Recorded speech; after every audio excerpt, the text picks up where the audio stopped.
Sa pelikulang Jaws ang pag-atake ng isang pating na nakuna ng underwater camera sa Amerika. At munisipyo ng Bawang La Union, nagmistulang haunted house.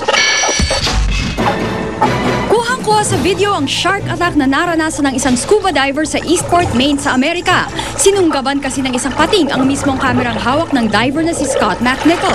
Siyempre, matinding takot ang naramdaman ni McNichol, pero mabuti na lang daw at di siya nasaktan dahil agad ding lumangoy papalayo ang pating.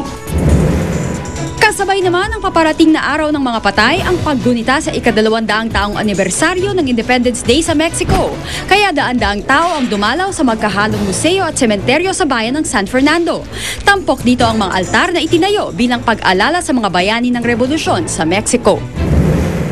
Tila naging haunted house naman ang tanggapan ng munisipyo sa Bawang La Union. Bawat departamento kasi patakutan ng gayak para sa Halloween. Sa isang opisina, mismong si kamatayan ang we-welcome sa'yo. Ang pintuan namang ito, kala mo'y lapida ng isang puntod. At sa isang lamesa, may nakahilatang bungo na parang wala lang. Kinarir daw talaga ng mga taga-munisipyo ang kani-kanilang Halloween decors. May espesyal kasing premyong naghihintay sa opisinang pinaka-nakakakilabot. Para sa saksi, Rosetti Rivera, nag-uula. Paalala lang mga igan, huwag kalimutan magdala ng payong o anumang pananggalang sa ulan simula ngayong Biyernes hanggang sa araw ng Undas.